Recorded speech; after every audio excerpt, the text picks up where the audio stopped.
Pakinabahan ng sangre. At buksan po natin ang ating mga banal na kasulatan. At tayo po ay mag-aaral. Tayo po ay sa aklat na ng mga taga-Korinto. Sa unang Korinto po ang ating pag-aaralan.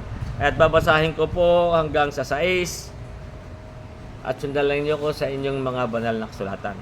Dito po sa sinasabi sa unang Korinto, sa talatang 1, dito sinasabi, si Pablo na tinawag na maging apostol ni Jesucristo sa pamamagitan ng kalooban ng Diyos, at si Sostenes na ating kapatid.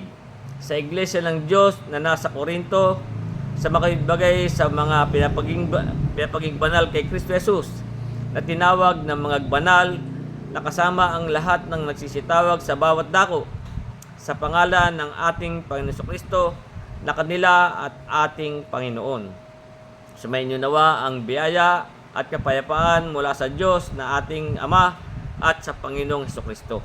Nagpapasalamat akong lagi sa aking Diyos tungkol sa inyo dahil sa biyaya ng Diyos na pinagkaloob sa inyo sa pamamagitan ni Kristo Jesus, na kayo'y pinayaman sa Kanya sa lahat ng mga bagay, sa lahat ng pananalita at sa lahat ng kaalaman, gaya ng pinatibay sa inyo ang patutuo ni Kristo. At hanggang dyan po muna ang ating babasahin at ating pagbubulay-bulayan. Kaya nga, kung ibabalik natin sa talatang 1, sinasabi po dito ni Pablo, si Pablo na tinawag na maging apostol ni Jesucristo sa pamamagitan ng kalooban ng Diyos, at ni Sostenes na ating kapatid. Kaya dito po makita natin na si Pablo po ay tinawag na maging apostol ni Jesucristo. Yun po ay sa pamamagitan ng kalooban ng Diyos. Kaya nga po siya ay tinawag sa pamamagitan ng kalooban ng Diyos. Hindi po ito katulad ng ibang mga nangangaral na sila po ay iba. Tinawag.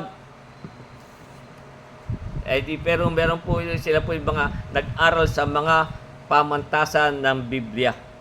Dito po si Pablo, kaya nga lagi niya sabi niya sa ibang mga talata, katulad ng sulat niya sa Roma, kaya hindi na kanya sinasabi sa 1:1, si Pablo na alipin ni Jesucristo, tinawag na maging apostol, ibinukod sa ebanghelyo ng Diyos. Talaga po siya tinawag na maging apostol at siya nga po ibinukod sa ebanghelyo ng Diyos. Kaya din po ang sa kanyang sulat sa unang Korinto, sa ikalawang Korinto 1:1, kaya din po ang kanyang sinasabi, ikalawang Korinto 1:1, si Pablo na apostol ni Kristo Jesus sa pamamagitan ng kalooban ng Diyos. Siya po yung tinawag sa pamamagitan ng kalooban ng Diyos.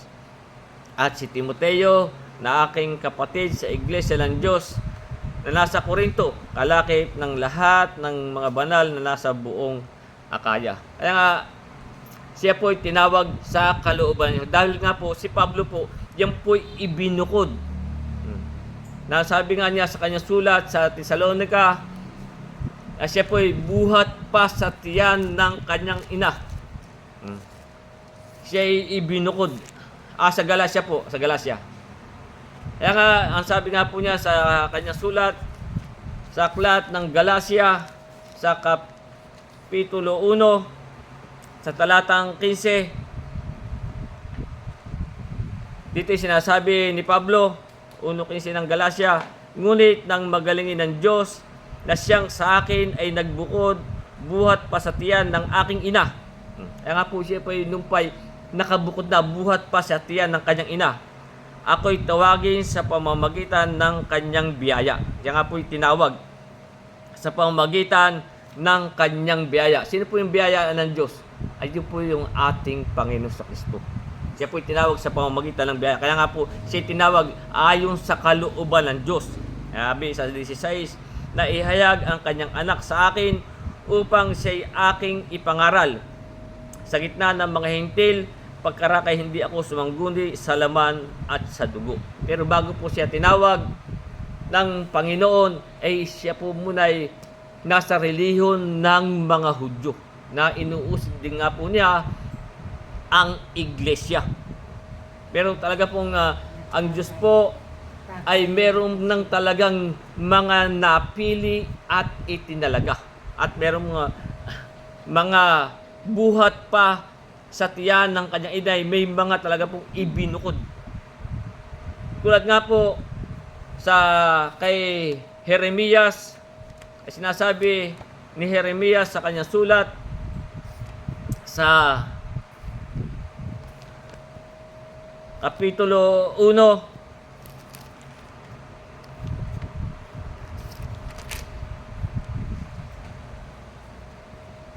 sa 4 at 5, dito pa sinabi din ni Jeremias sa kanyang sulat, ang salita ng Panginoon ay dumating sa akin, sabi ni Jeremias, na nagsasabi, bago kita inanyuan sa tiyan ay nakilala kita. Ito sabi sa kanya. Bago pa siya inanyuan sa tiyan ay nakilala kita, sabi po ni Jeremias. At bago ka lumabas sa bahay bata ay pinapaging banal kita. Kaya nga po, ang Diyos po ay meron talagang mga napili na buhat pa nung itatag ang sanlibutan. Buhat pa sa tiyan ng bahay bata. Sabi, bago kita inanyuan sa tiyan ay nakilala kita. At bago ka lumabas sa bahay bata ay pinapaging banal kita. Inihalal kitang propeta sa mga bansa. Yung nga po ang sabi ni Jeremias. Katulad din po ni Pablo, kasi nakabukod na buhat pa sa tiyan ng kanyang ina. At dito rin po kay sabi rin ni Isaias sa kanyang sulat sa Kapitulo 49, ang sabi nga naman dito ni Isaias sa 49:1, ang sabi, kayo'y magsipakinig sa akin, o mga pulo, at inyong pakinggan, ninyong mga bayan. Sa malayo, tinawag ako ng Panginoon mula sa bahay bata. Ano po yung sabi ni Isaias? Tinawag ako ng Panginoon mula sa bahay bata. Mula sa bahay bata ng aking inay, binanggit niya ang aking pangalan. Kaya nga po, ang Diyos po ay meron ng mga napili. Tulad po ni Pablo, ni Jeremias sa kanilang mga patutuo. At sa Isaias 49:5, sabi, at guys, sinabi ng Panginoon, nalagyan nyo sa akin mula sa bahay bata upang maging kanyang lingkod, upang dalhin uli ang Jacob sa kanya at ang Israel ay mapisa sa kanya, sapagkat ako'y marangal sa mga mata ng Panginoon at ang aking Diyos ay naging aking kalakasan. Kaya nga po, tayo po'y tinatawag ang maging si Pablo sa kalooban ng Diyos. Kaya ito po ang sabi ni Pablo sa kanyang sulat, na tinawag na maging apostol ni Jesucristo sa pamamagitan ng kalooban ng Diyos. Sapagkat meron po mula pa sa bahay bata. Sapagkat marami nga pong, ang sabi nga sa atin, na ang Diyos po ay may napili na at itinalaga buhat ng itatag ang sanlibutan. Dito sa Efeso Kapitulo 1, simulan natin sa 3, kaya sinasabi dito ni Pablo, purihin nawa ang Diyos at Ama ng ating Panginoon Kristo, na siyang nagpala sa atin sa bawat pagpapalang ukol sa Espiritu sa sangkalangitan, ayon sa pagkapili niya sa atin sa Kanya bago itatag ang sanlibutan. Ang Diyos po ay talagang meron ng napili at itinalaga bago itatag ang sanlibutan. Sabi, upang tayo'y maging mga banal at mga walang dungis sa harapan niya sa pag-ibig. Na tayo tinalagan niya unang-una pa sa pagkukupkop tulad sa mga anak sa pamamagitan ni Jesucristo sa ganang Kanya ayon sa minagaling ng Kanyang kalooban. Nga po, ang Diyos po ay talagang meron ng napili. Yun po'y tinatawag niya. Kaya, paano po nating malalaman na ang tao'y napili at itinalaga. Sapagkat tulad nga po ni Pablo, siya po'y tinawag buhat pa sa tiyan ng bahay bata ng kanyang ina. At siya po'y ginawang ministro ng mga hintil. Siya po'y ginawang ilaw. Kaya dito sa Gawa Kapitulo 13 sa 47, kaya sinasabi, sapagkat ganito ang pinag-utos sa amin ng Panginoon, sinasabi, ito po siya kay Pablo. Ilagay kitang ilaw ng mga hintil upang ikaw ay maging sa ikaligtas hanggang sa kahuli-huliang hangganan ng lupa. Paano natin malalaman yung mga napili at itinalaga? Kaya nga sabi po dito sa 48, at nang marinig ito ng mga hintil ay naggalak sila at niluwalhati ang salita ng Diyos at nagsisampalataya ang lahat ng mga itinalaga sa buhay na walang hanggan. Yung pong mga napili, itinalaga, buhat pa rin tatag ng sanlibutan, yung po'y sasampalataya. Sabi, lahat ng itinalaga at nagsisampalataya ang lahat ng itinalaga sa buhay na walang hanggan. Kaya yun po'y talagang sasampalataya. Ang Diyos po'y meron ng napili at itinalaga buhat pa ng itatag ang sanlibutan. Yun po'y tinatawag sa pamamagitan ng Ebanghelyo.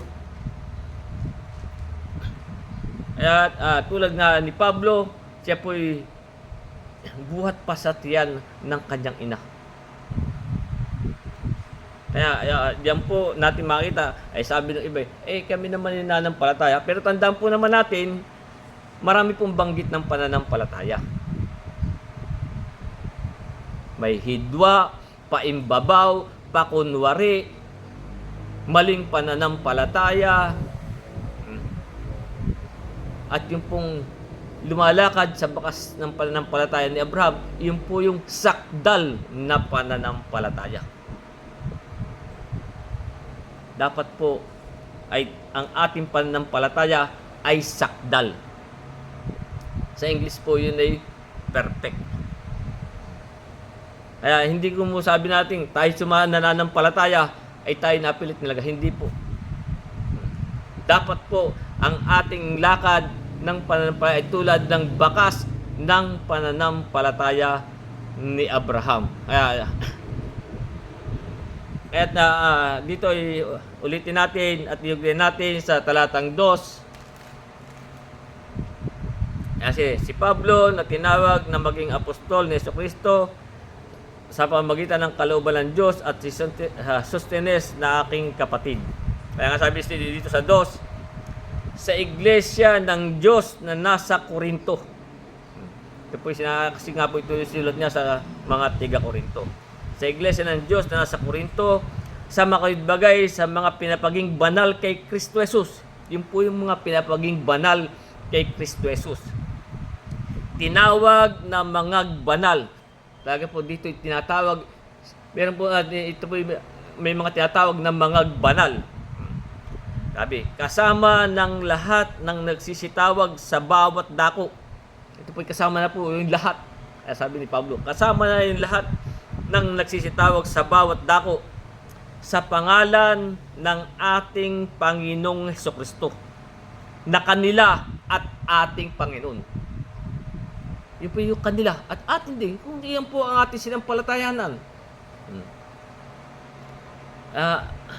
Dito po ang ginamit na binasa ko sa English na sinasabi sa mga bagay sa pinapaging banal kay Kristo, tinawag na maging banal. Ang ginamit po sa English ay saint. Ano po sa atin ang ating Tagalog dito sa saint, santo. Ang ibig po sabihin ng saint ay banal. Ay sa pangkahulugan po ng banal ay holy. At sa Tagalog po, ay yun yung ibig sabihin malinis.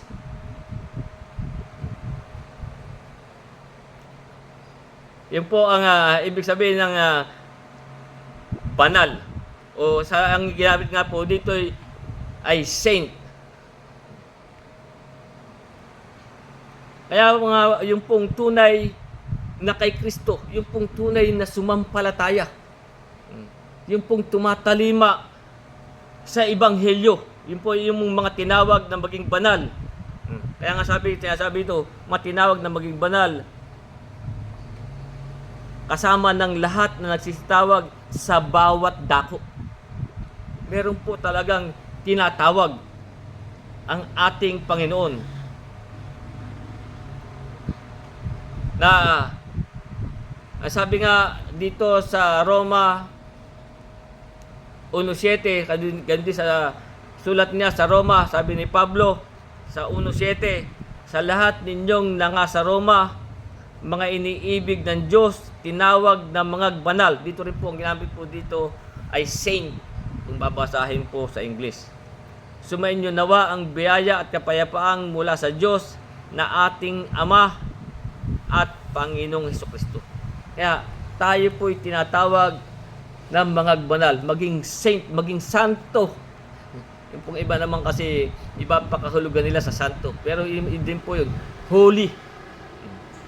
Tayo po'y tinatawag na maging banal. Kasama ng lahat ng nagsisitawag sa bawat dako. Kaya nga, ang sabi nga sa Gawa, Kapitulo 2, talatang 39, ang sabi, sapagkat sa inyo ang pangako. Sa atin po ang pangako, yung po sa mga natawag na mga banal.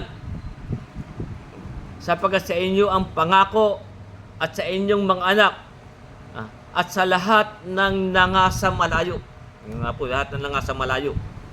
Maging ilan man ang tawagin ng Panginoon nating Diyos sa Kanya. Kaya po tayo, wag tayo pong malulungkot kung tayo po'y kakaunti. Kung talaga ganyan lang po tinawag. Kaya nga sabi, maging ilan man ang tawagin ng Panginoon Diyos sa Kanya. Kung tayo lang po, ganito karami tinawag sa atin, pasalamat tayo. Tayo ay nanampalataya. Tayo po'y tinatawag ng mga banal. At paano po tayo magiging banal? Holy, malinis. Kaya nga sabi dito ay tinawag na mga banal. Paano po tayo magiging malinis? Sapagkat ang sabi nga sa atin sa Tesalonica, tayo'y tinawag hindi sa ikarurumi, kundi sa pagpapakabanal.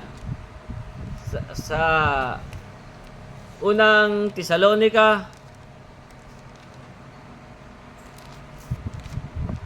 sa Kapitulo 4, talatang 7, kaya dito po sinasabi, sapagkat tayo'y tinawag ng Diyos hindi sa ikarurumi, kundi sa pagpapakabanal. Paano tayo magiging banal sa harapan ng Diyos?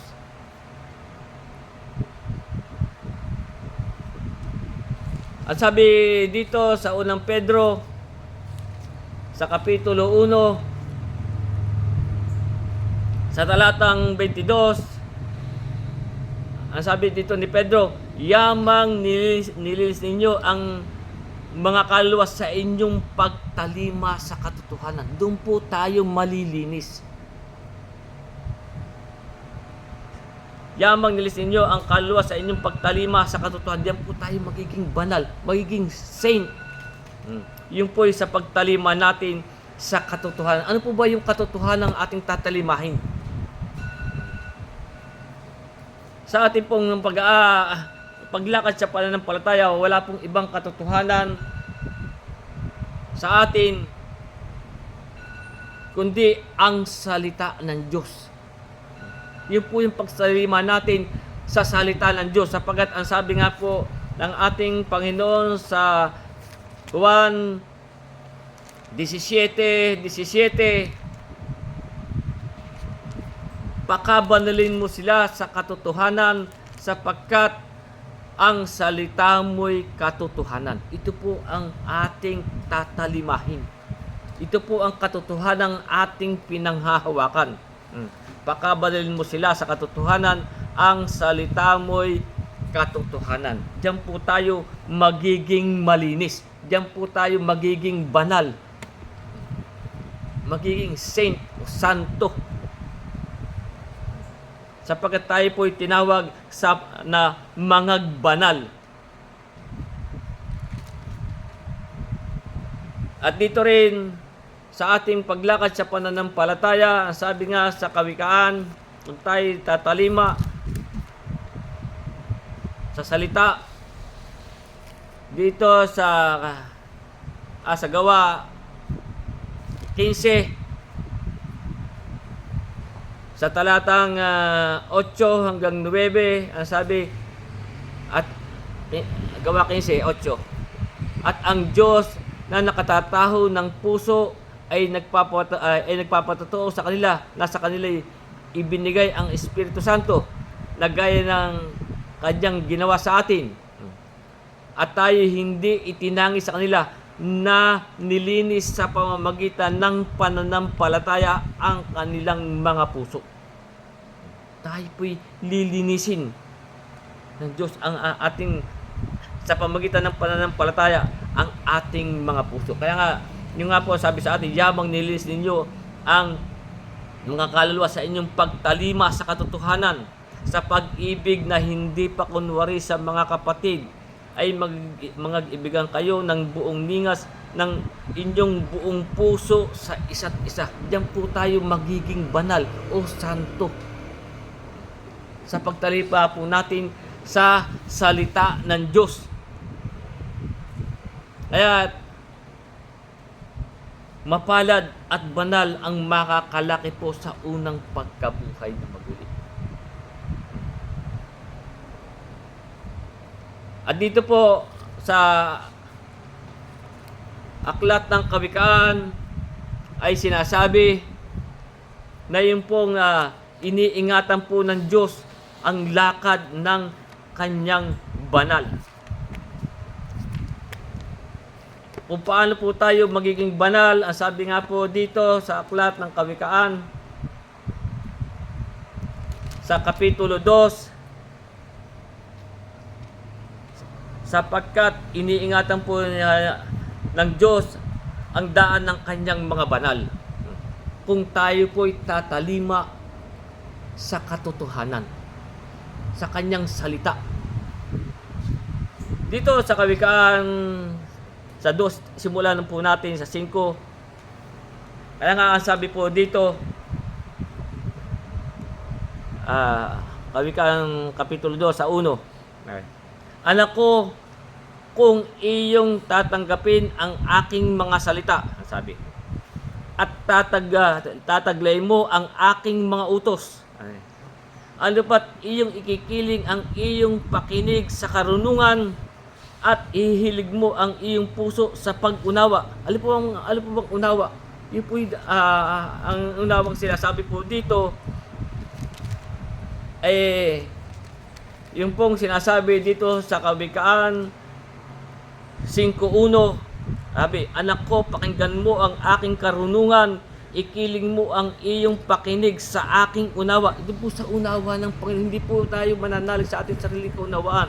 Kaya ulitin ko po itong dos ng Kawikaan, sabi, ano pat iyong ikikiling ang iyong pakinig sa karunungan at ihilig mo ang iyong puso sa pag-unawa. Oo, kung ikaw ay dadaing ng pagbubulay at itataas mo ang iyong tinig sa pag-unawa.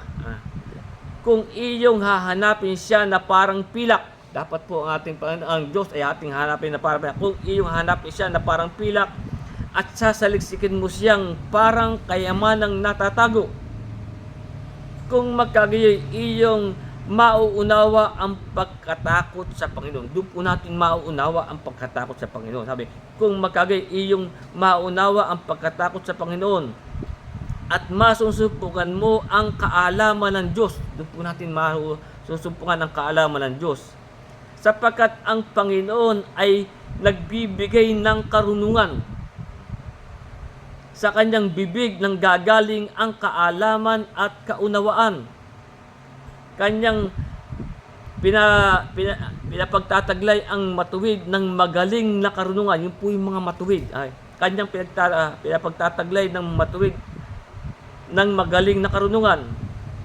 Siya'y kalasag sa nagsisilakad sa pagtatapat. Siya po ating kalasag sa kanyang pagtatapat. Kaya nga sabi sa 8, sabi, upang kanyang mabantayan ang landas sa kahatulan. Sabi, at maingatan ang daan ng kanyang mga banal. Ito po ang dapat nating maalaman upang maingatan ang daan ng kanyang mga banal. Dapat po, simula dito po sa una, sabi, anak ko, kung iyong tatanggapin ang aking mga salita at tataglayin mo ang aking mga utos.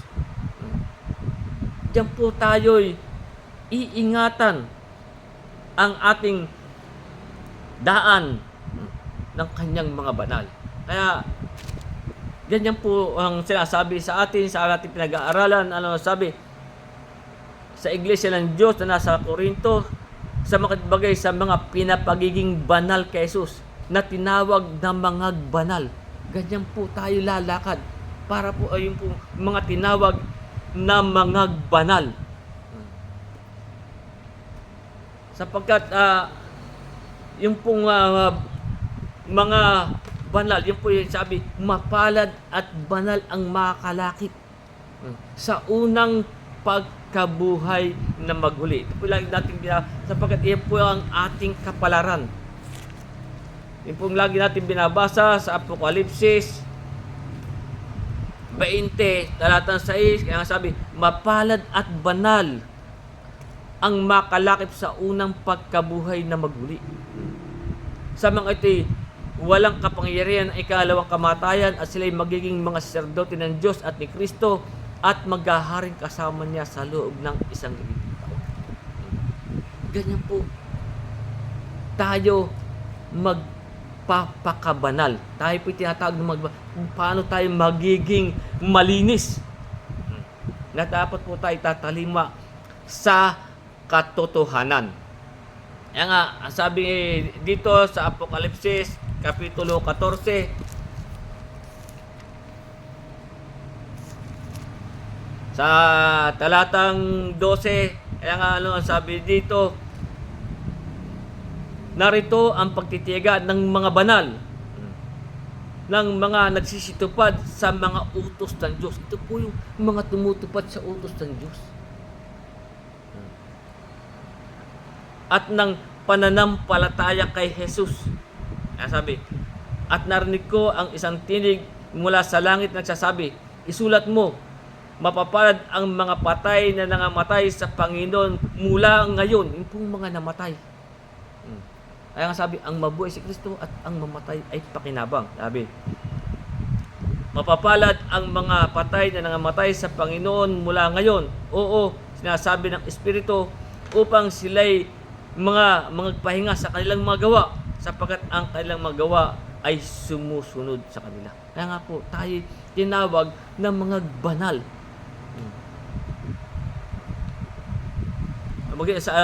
Sabi sa English po, saint o santo. Tayo po'y tinawag. Kaya nga, ang sabi ng ating Panginoon Kristo sa aklat ni Mateo sa Kapitulo 27,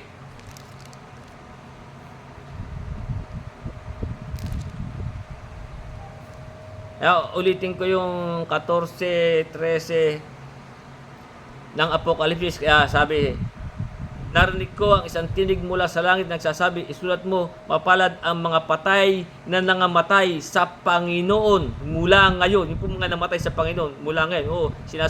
Oo, sinasabi ng Espiritu upang sila'y magpahinga sa kanilang mga gawa, sapagkat ang kanilang mga gawa ay sumusunod sa kung tayo po'y namatay, na tayo po'y tumatalima.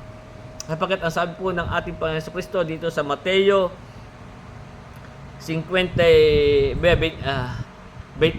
talatang 52, sabi, sa 52 po yun, at nangabuksan ang libingan at maraming katawan ng mga banal na nangakatulog ay nangagbangon. Yun po yung mga namatay kay Kristo. Pagdating po na, yun po yung magbabangon sapagkat siya, mga namatay kay Kristo, yun po ang unang bubuhaying maguli. Sabi, at nangabuksan ang libingan at maraming katawan ng mga banal na nangakatulog ay nangagbangon. Kaya yun po ang sabi sa atin sa unang Tesalonica na sila po ang unang bubuhaying maguli.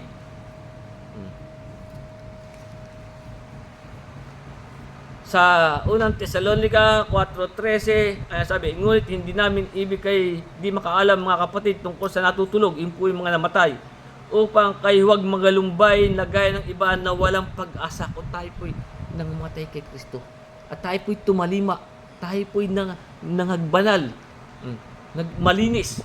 Sabi, ngunit hindi namin ibig kayo di makaalam mga kapatid tungkol sa natutulog upang kayo huwag magalumbay gaya ng iba na walang pag-asa.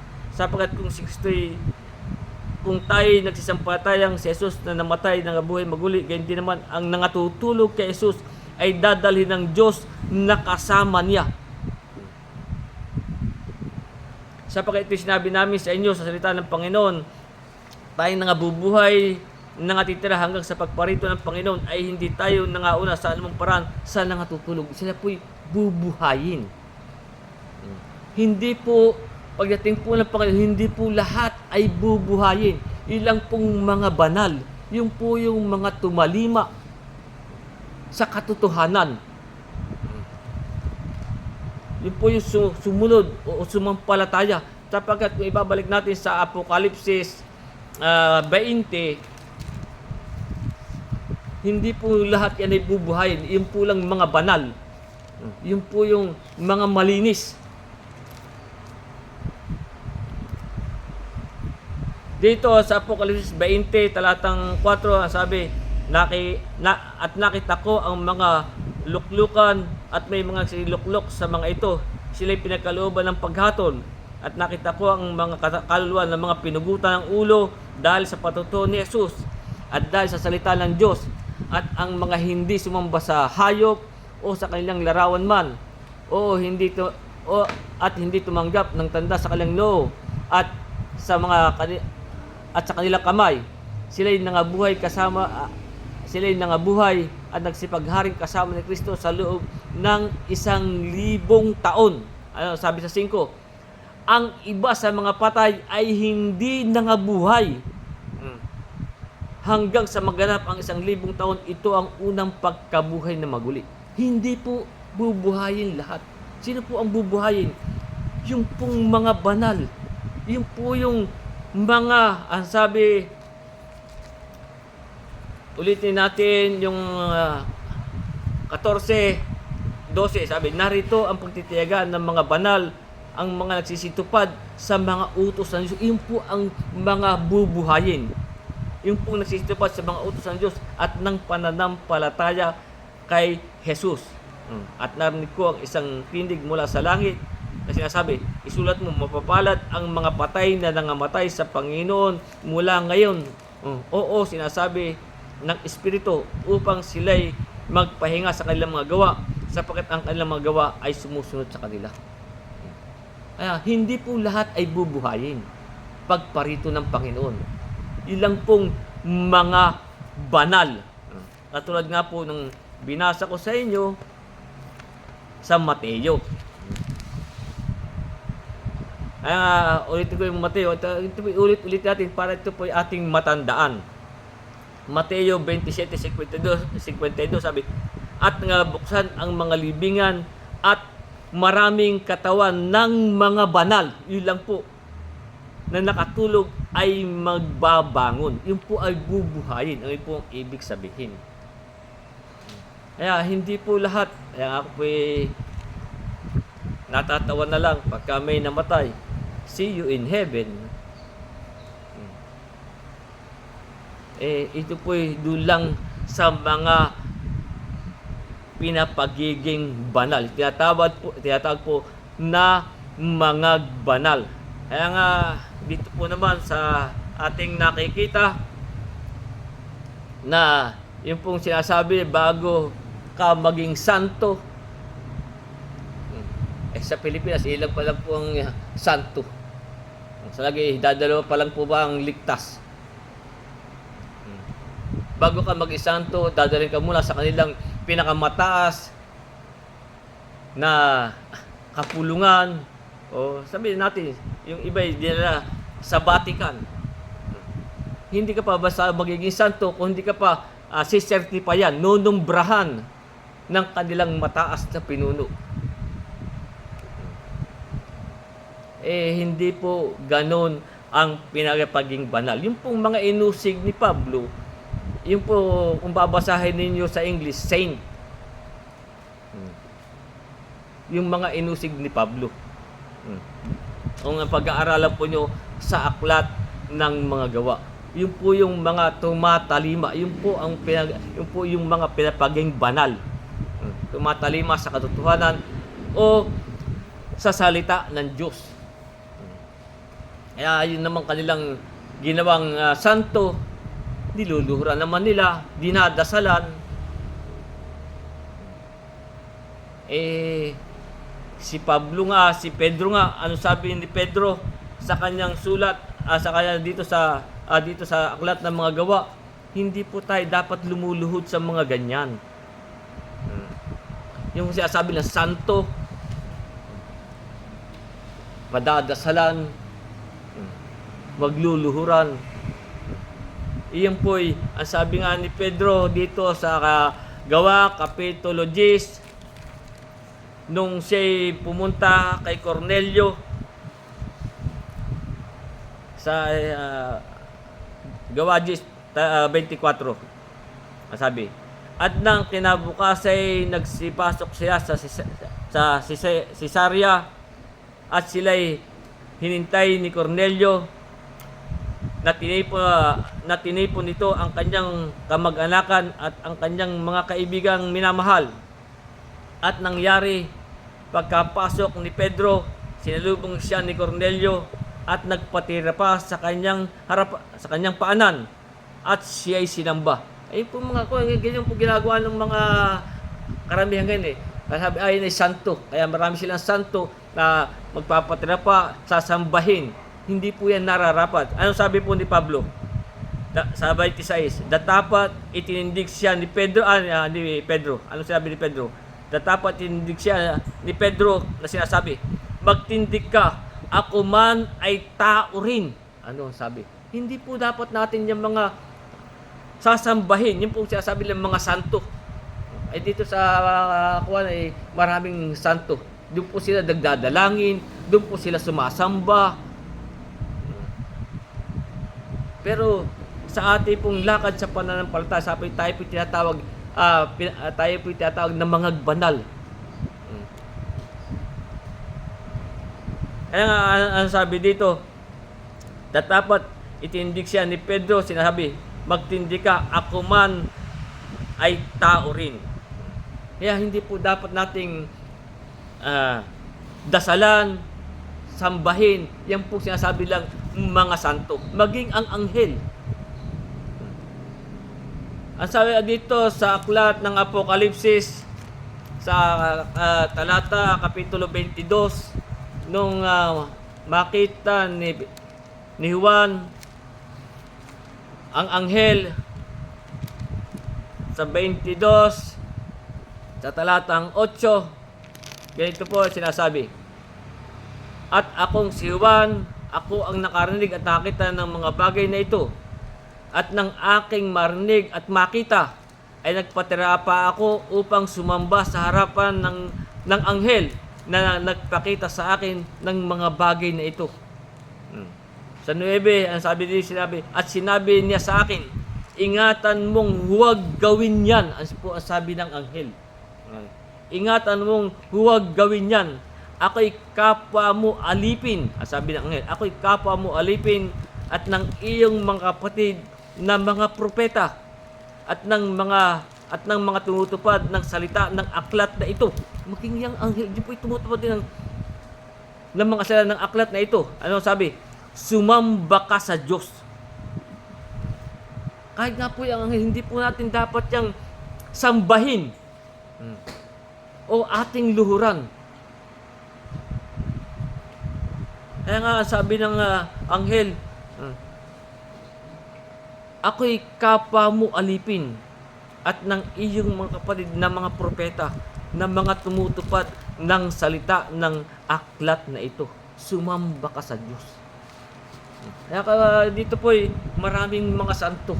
Kaya pinaparada pa nila, doon po nagluluhuran, doon nagpapanalanginan.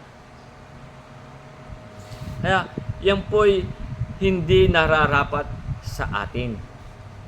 Pero tayo po'y tinatawag, ano nga sabi sa atin, sa iglesia ng Diyos na nasa Corinto, sa mga bagay, sa mga pinapagiging banal kay Kristo Jesus. Tinawag na mga banal. Tayo, basahin po sa English, saint.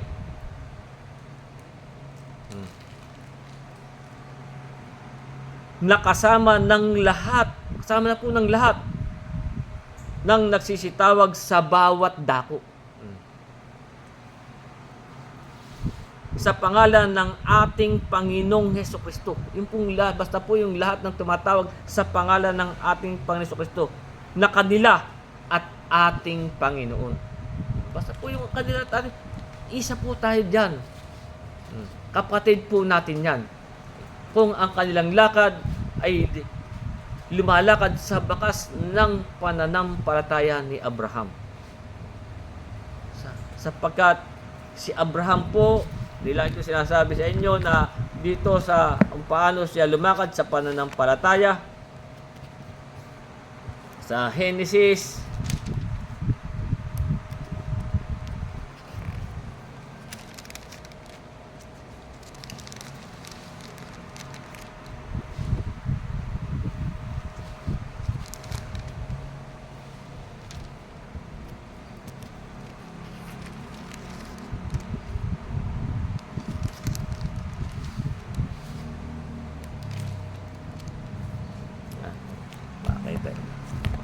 siya po'y tumalima sa Diyos.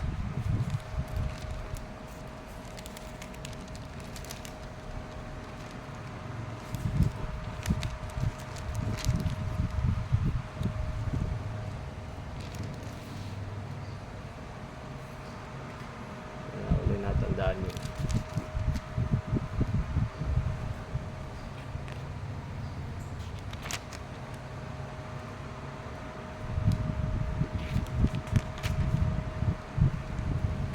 Susunod na po natin na hindi ko na kung natatandaan niyo kung na si Abraham po ay tumalima sa Diyos. Ganyan po siya lumakad sa pananampalataya.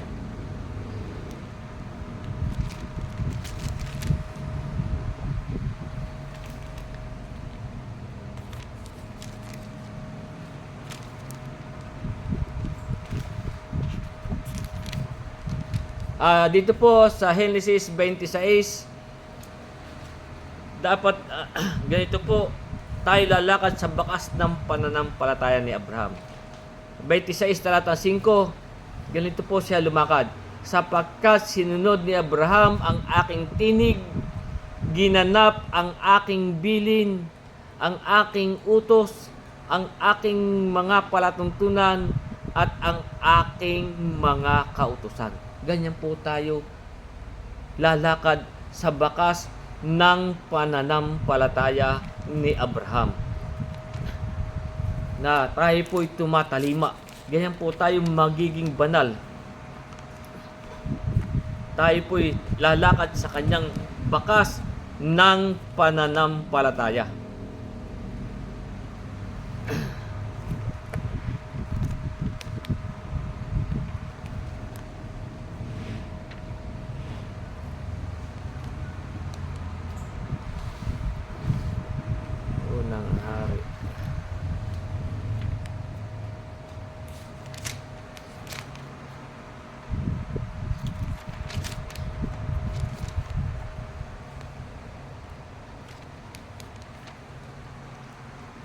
Hanapin lang po tayo. Sa unang hari, kapitulo 8. Pero pag ganun.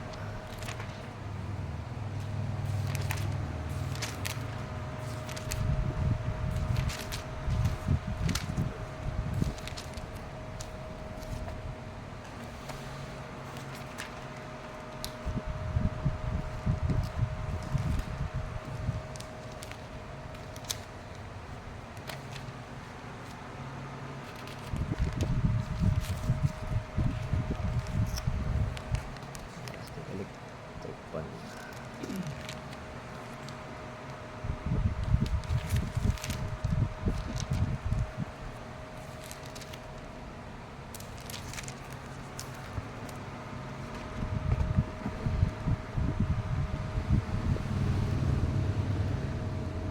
Kaya nga dito sa unang hari 8:61, kaya di sinasabi, kaya't maging sakdal nawa ang inyong puso sa Panginoon nating Diyos, na magsilakad sa kanyang pangapalatuntunan at ingatan ang kanyang mga utos gaya sa araw na ito. Ganyan po tayo, dapat po tayo'y lalakad na sakdal. Ganyan po dapat ang ating magiging pananampalataya, para po tayo ay maging banal.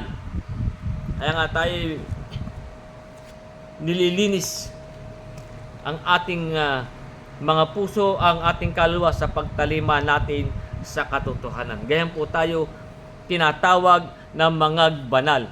Kaya tuloy na po natin ang ating pag-aaralan sa 3 at 4.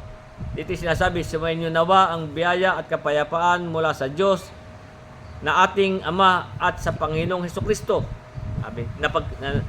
Nagpapasalamat akong lagi sa aking Diyos tungkol sa inyo dahil sa biyaya ng Diyos na pinagkaloob sa inyo sa pamamagitan ni Hesukristo. Kaya nga, gayon po ang sabi din niya sa mga tiga-Roma sa kanyang sulat sa 7 at 8. Nasabi, sa lahat ninyong sa Roma, mga iniibig ng Diyos, tinawag na mga banal, sumayin niyo nawa ang biyaya at kapayapaan mula sa Diyos na ating Ama at Panginoong Hesukristo. Sa kauna-unahan ay nagpapasalamat ako sa aking Diyos sa pamamagitan ni Hesukristo tungkol sa inyong lahat na ang inyong pananampalataya ay bantog sa sanlibutan. Kaya ganoon din po ang kanyang sabi. Siya po ay nagpapasalamat dito sa 4, nagpapasalamat akong lagi sa aking Diyos tungkol sa inyo dahil sa biyaya ng Diyos na pinagkaloob sa inyo sa pamamagitan ni Hesukristo. Sa 5, na kayo ay pinayaman sa Kanya sa lahat ng mga bagay, sa lahat ng pananalita at sa lahat ng kaalaman. Kaya nga tayo pong nagsisampalataya, tayo po'y sabi kayo pinayaman sa Kanya sa lahat ng mga bagay, sa lahat ng panalita at sa lahat ng kaalaman. Kaya dito po sa 2 Korinto, kapitulo 8, na sinasabi sa talatang 7, datapwat yamang kayo'y nagsisagana sa lahat ng mga bagay, sa pananampalataya, sa pananalita at kaalaman at sa buong kasipagan, at sa inyong pag-ibig sa amin ay nagsisagana naman kayo sa biyayang ito. Kaya nga diyan po tayo pinasasagana, yamang kayo'y pinasagana sa lahat ng mga bagay. Yun po ang sinasabi sa atin, na kayo'y pinayaman sa Kanya sa lahat ng mga bagay, sa lahat ng pananalita at sa lahat ng kaalaman. At dito pa rin sa Roma 15, talatang 14, na sinasabi, at ako namay sa aking sarili ay naniniwalang lubos tungkol sa inyo, mga kapatid ko, na kayo naman ay nangapuspos ng kabutihan, pinuspos ng lahat ng kaalaman, na ano pat nakapagpapaalala naman kayo sa isa't isa. Kaya nga diyan po tayo ay pinayayaman sa lahat ng mga bagay, lahat ng panalita, sa lahat ng kaalaman. Dapat po tayo laging handa at tayo po'y pinayaman sa lahat ng kaalaman. At sa 6, gaya ng pinagtibay sa inyo ang patutuo ni Kristo. Nga tayo po'y pinatibay sa atin ang patutuo ni Kristo. Diyan po tayo. Yan pong mga patutuo, diyan po tayo magpapakatibay sa patutuo ng ating Panginoong Jesucristo. Kaya nga sabi nga po dito sa 2 Timoteo sa 1, simulan natin sa 8 hanggang 10. Dito sinasabi ni Pablo kay Timoteo, sabi, huwag mo ngang ikahiya ang patutuo sa ating Panginoong Jesucristo. Kaya nga yung sinasabi sa atin na ating sinabi sa kanya, gaya ng pinagtibay sa inyo ang patutuo ni Kristo. Kaya nga sabi, ulitin ko, huwag mo ngang ikahiya ang patutuo sa ating Panginoon ni ako na bilanggo niya, kundi magtiis ka ng kahirapan dahil sa Ebanghelyo. Ito po sabi niya kay Timoteo. Tayo po'y ganyan din po sa atin. Tayo po'y magtitiis ng kahirapan dahil sa Ebanghelyo ayon sa kapangyarihan ng Diyos. Kaya nga sabi sa 9, na siyang sa atin ay nagligtas.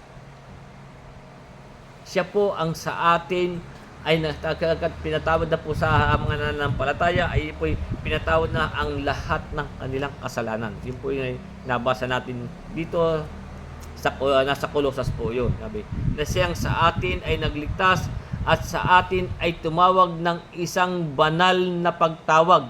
Diyan nga po tayo. Tayo po'y tinawag ng isang banal na pagtawag.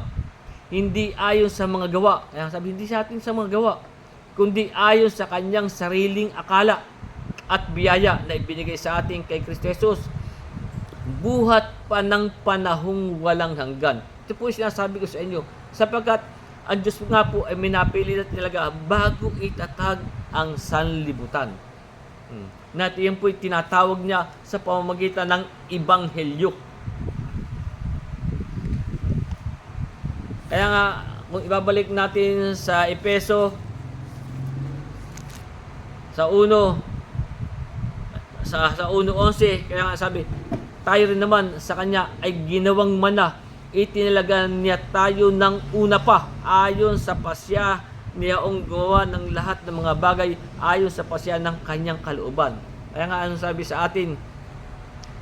Sa 9, na siyang sa atin ay nagligtas at sa atin ay tumawag ng isang banal na pagtawag na hindi ayon sa mga gawa, kundi ayon sa kanyang sariling akala at biyaya na ibinigay sa atin kay Kristo Jesus, buhat ng panahong walang hanggan. Buhat pa po yun ng panahong walang hanggan. Ngunit ngayon ay nahayag sa pamamagitan ng pagpapakita ng ating tagapagligtas na si Kristo Jesus, na siyang nag-alis ng kamatayan at nagdala ng liwanag ng buhay at ng walang pagkasira sa pamamagitan ng Ebanghelyo. Kaya nga po ang sinasabi sa atin na yung po gaya ng pinagtibay sa inyo ang patutuo ni Jesucristo.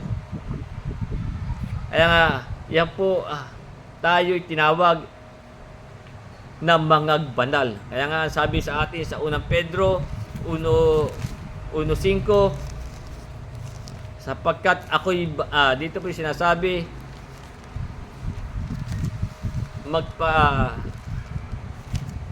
sa 1:15 ng 1 Pedro, sabi, ngunit yamang banal ang sa inyo'y tumawag, ay magpakabanal naman kayo sa lahat ng paraan ng pamumuhay. Sapagkat nasusulat, kayo'y magpakabanal sapagkat ako'y banal. Tayo po'y magpakabanal. Kaya nga po, diyan po tayo'y mga tinawag na mga banal, kasama ng lahat na nagsisitawag sa bawat dako, sa pangalan ng ating Panginoon Jesucristo, na sa kanila at ating Panginoon. Kaya hanggang dyan po muna ang ating pag-aaral at tuloy na po natin sa susunod.